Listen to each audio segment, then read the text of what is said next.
change the world? Start off by making your bed. If you make your bed every morning, you will have accomplished the first task of the day. It will give you a small sense of pride, and it will encourage you to do another task, and another, and another. And by the end of the day, that one task completed will have turned into many tasks completed.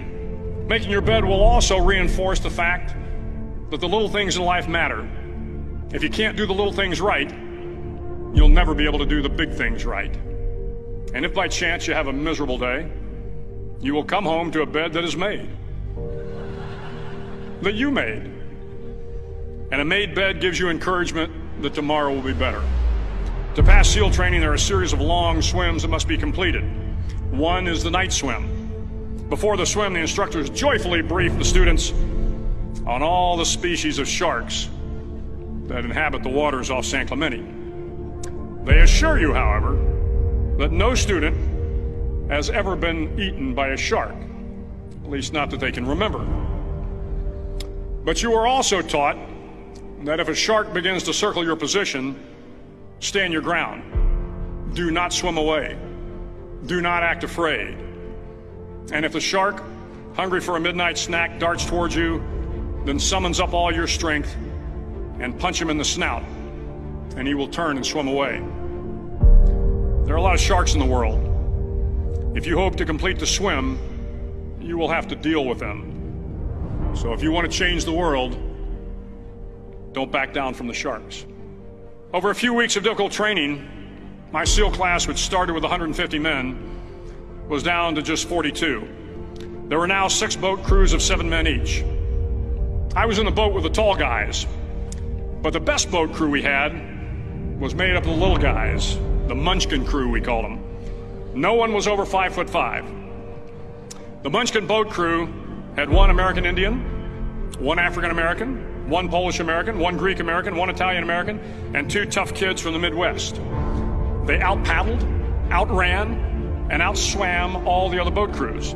The big men in the other boat crews would always make good-natured fun of the tiny little flippers the Munchkins put on their tiny little feet prior to every swim. But somehow these little guys from every corner of the nation and the world always had the last laugh, swimming faster than everyone and reaching the shore long before the rest of us. SEAL training was a great equalizer. Nothing mattered but your will to succeed, not your color, not your ethnic background, not your education, not your social status. If you want to change the world, measure a person by the size of their heart, not by the size of their flippers. The 9th week of training is referred to as Hell Week. It is 6 days of no sleep, constant physical and mental harassment, and 1 special day at the Mud Flats.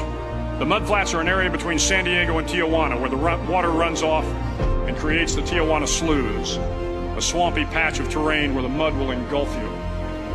It is on Wednesday of Hell Week that you paddle down to the Mud Flats and spend the next 15 hours trying to survive this freezing cold, the howling wind, and the incessant pressure to quit from the instructors. As the sun began to set that Wednesday evening, my training class, having committed some egregious infraction to the rules, was ordered into the mud. The mud consumed each man till there was nothing visible but our heads. The instructors told us we could leave the mud if only 5 men would quit. Only 5 men, just 5 men, and we could get out of the oppressive cold. Looking around the mud flat, it was apparent that some students were about to give up. It was still over 8 hours till the sun came up. 8 more hours of bone-chilling cold. The chattering teeth and the shivering moans of the trainees were so loud, it was hard to hear anything. And then one voice began to echo through the night. One voice raised in song. The song was terribly out of tune, but sung with great enthusiasm.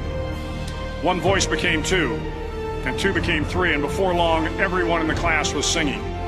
The instructors threatened us with more time in the mud if we kept up the singing, but the singing persisted, and somehow the mud seemed a little warmer, and the wind a little tamer, and the dawn not so far away.